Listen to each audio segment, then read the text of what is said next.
Welcome to EPG Pathshala. I am Dolika Jyoti Sharma. I am an assistant professor in English at the Department of English in Guwahati University. The module we are doing today is on Amitav Ghosh's The Hungry Tide and is in the paper on Indian writing in English. Amitav Ghosh was born on 11th July 1956 in Calcutta and belongs to a Hindu Bengali family. Ghosh received his education from the Doon School, St. Stephen's College, Delhi, and Delhi University. He studied specifically in the Delhi School of Economics, and then he went on to study at St. Edmund's Hall, Oxford. He worked as a print journalist in the Indian Express during the time of the emergency. Ghosh's most famous works include The Shadow Lines, which came out in 1986, The Calcutta Chromosome, which came out in 1995, The Glass Palace in 2000, and The Hungry Tide in 2004. His famous non-fictional works are In an Antique Land, which came out in 1992, Dancing in Cambodia and At Large in Burma, which came out in 1998, Countdown in 1999, and The Imam and the Indian in 2002. Ghosh won the Arthur C. Clarke Award for The Calcutta Chromosome and received the Sahitya Academy Award for his groundbreaking novel, The Shadow Lines. The Hungry Tide is set in the Sundarbans, which comprises more than 10,000 square kilometers. The novel is based on two main episodes. One is Pyale's quest for research on dolphins, and the other is Kanais' search for the situations that led to his uncle's mysterious death in 1979. The novel recounts the event of the Maurice Chapi incident that took place in 1979, and it depicts the exploitation faced by the refugees from Bangladesh. Sundarbans, which provide the setting for The Hungry Tide, as mentioned earlier, means, quote-unquote, beautiful forest, which comprises of more than 10,000 square kilometers. The Government of India has taken steps to preserve its natural resources, which include the endangered species like the Royal Bengal tiger and the Gangetic dolphin, which are known as Orcaella. The preservation of the region has given rise to a confrontation with the local people, and this conflict provides a part of the historical background of the novel. Thus, we can see here that Amitav Ghosh is actually concerned with certain contemporary issues in countries like India, where large-scale deforestation and human encroachment into the wild has created a large number of incidents of human and animal conflict. The novel starts with the stories of Kanai Dutt and Pyale Roy, who are waiting on the railway platform in Calcutta to move forward to Canning and embark on their respective quests to the Sundarbans. Kanai was a translator and an interpreter by profession. He's on his way to visit his aunt, who lives in Lusibari, the farthest of the inhabited islands of the Sundarbans. Some years back, his uncle had kept a diary for Kanai before he died, and his aunt Neelima Bose wants him to come over and have a look at it. The journey describes the confrontation of the Maurice Chapi people with the authorities that resulted in a lot of violence. The government forced the refugees to return to their resettlement camp in central India. Maurice Chapi was a tide country island, some distance away from Lusibari. It was a part of the Sundarbans which was reserved for tiger conservation. But in 1978, a large number of people, mostly these refugees, they came and settled here. These refugees were from Bangladesh, who were then exploited by the Muslim communists and the upper-class Hindus. These people had not actually come from Bangladesh, but from a resettlement camp in central India, where they were sent after the partition. The people said that it was more like a concentration camp or a jail in a place called Dandakaranya in the forests of Madhya Pradesh. In 1978, these people broke out of the resettlement camp and settled in Maurice Chapi. Since this place was a reserved forest, the government authorities declared eviction of the settlers. For almost a year, there was strong conflict between the authorities and the people. The ultimate conflict took place in the year 1979, and it remains a mystery in the novel about whether Nirmal was ever a part of it. The incidents of the Maurice Chapi are revealed through the papers left by Nirmal for Kanai. Some of the central themes and issues in the novel surround environmentalism and destabilization in India during that period. The geographical location of the Sundarbans serves as a significant metaphor in the novel. The physical environment is a representation of an active force that connects the plant, animal, and human life together, and one is affected by the other directly or indirectly. The topographic features, the habitats of the animals, the everyday life and habits of the people and professions of this tide country are responsible for the formation of their communities. In the novel, we see a coexistence among various kinds of people, rich or poor, or educated and ignorant, the local and the outsiders. All these people face the same consequences while encountering the environment, which comprises dense forests, rivers, snakes, crocodiles, fish, tigers, and also the terrible natural disasters like cyclones and terrible storms. The environment is not only important to form the narrative structure of the novel, but it also highlights the mystery and fate of an individual's existence, even in the midst of a dangerous but at the same time a beautiful specimen of nature, the Mohana. The people living in close proximity with nature have their own myths and legends about Mother Nature in this particular delta. Here in this novel, we have the Bon Bibi myth that is necessary in the formation of an identity for the people of this tide country who believe so much in the myths, customs and rituals of the Sundarban jungle and its influence upon their lives. The concept of the jungle is a distinct paradigm which shows the differences between the civilized on one hand and the uncivilized people on the other. Zimmerman provides an interesting idea about this concept of a jungle when he says, quote, "The jungle, like the human body, provides a favored context for a conceptualization of the relations between the outside and the inside, between wildness and culture, and at an even deeper level for a dialectic between the pure and the impure," unquote. In The Hungry Tide, Ghosh has depicted nature's resistance towards its regimentation and strict categorization. We clearly see that nature has its own workings that are beyond human control in the events that take place in the novel.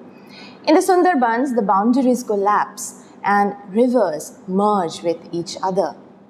Amitav Ghosh's novel thus explores the theme of destabilization, which is caused mainly by globalization. So on one hand, we have environmentalism, and on the other, we have Ghosh exploring the impact of globalization on the environment and on people's attitudes and responses to the environment.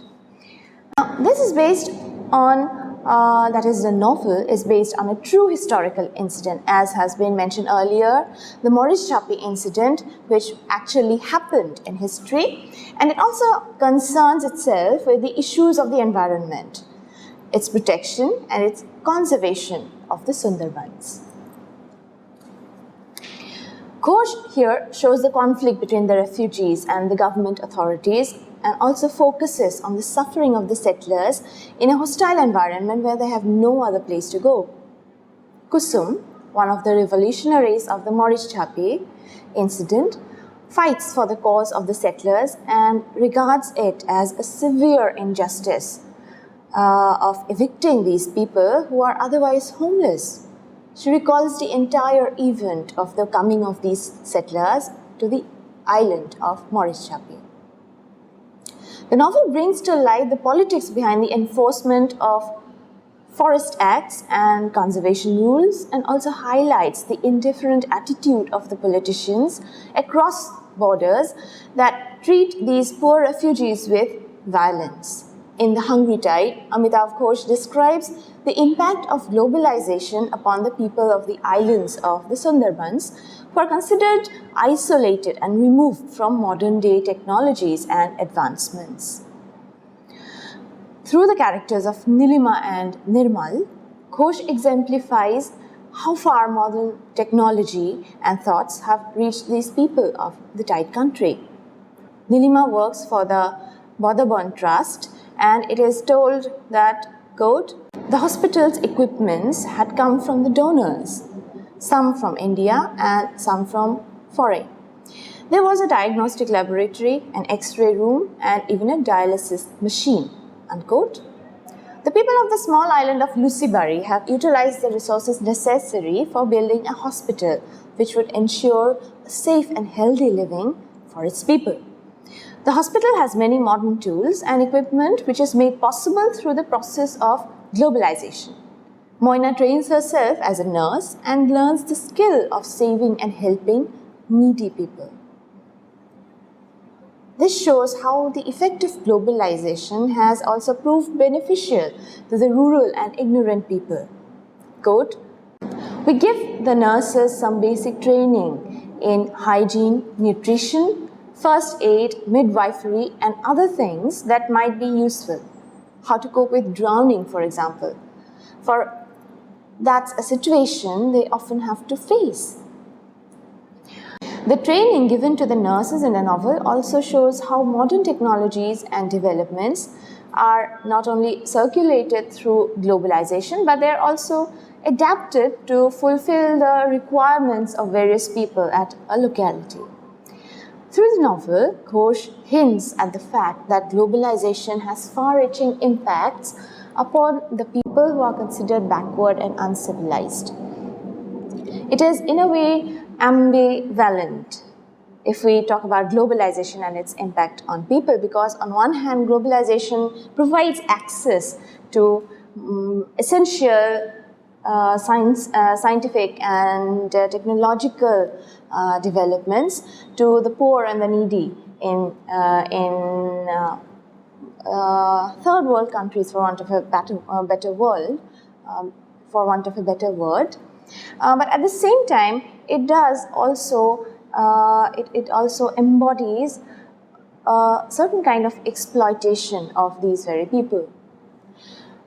Through globalization, even these sections of people have benefited a lot, and the transfer of knowledge and effect of communication paves the way for further education and advancement in technologies and ideas.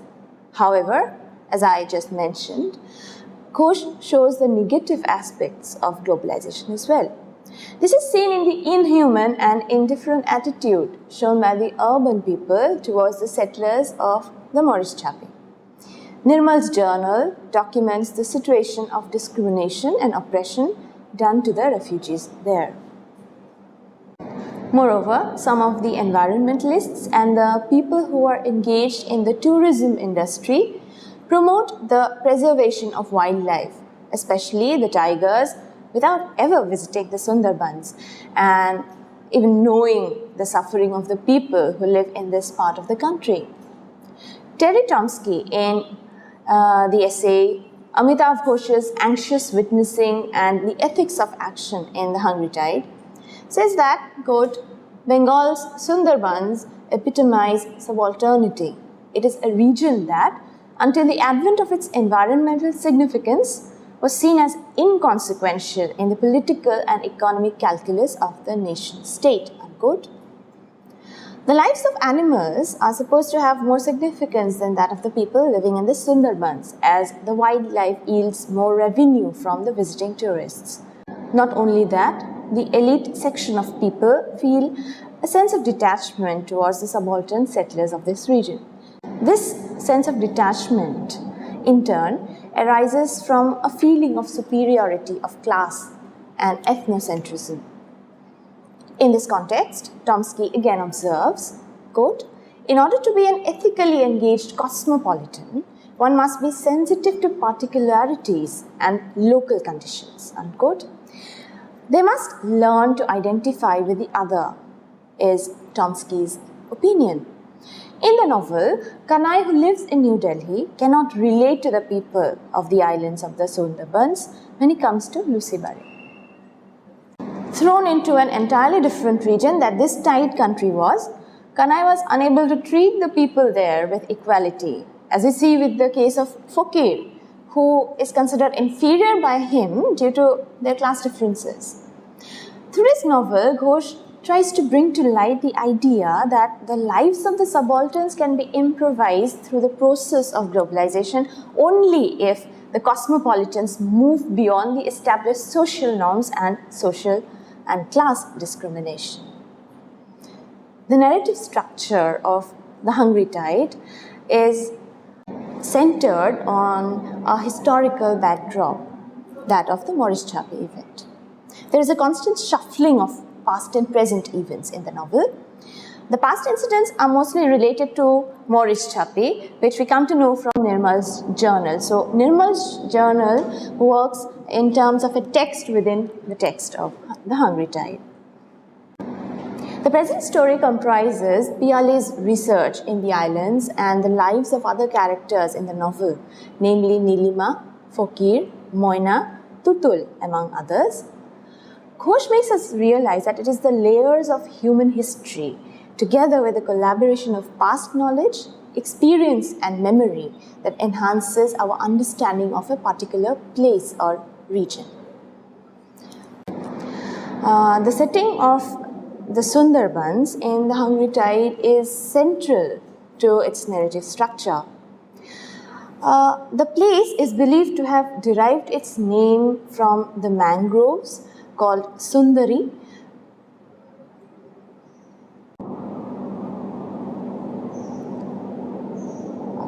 Should I begin? Okay. Just let me read first. Just excuse me for a second. This is narrative structure, right? So is it okay if I use a note that it should be placed after narrative structure?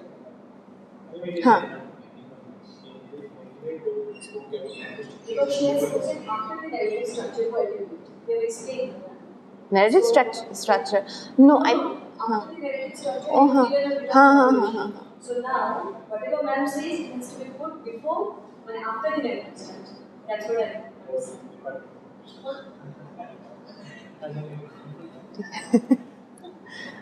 And I take it up a bit. Lower down. Lower. I'm taller.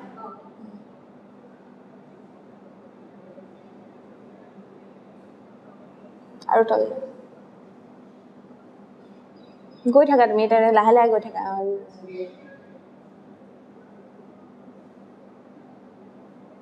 Hoba. The setting of Sundarbans in The Hungry Tide is quite essential for the narrative structure of the novel.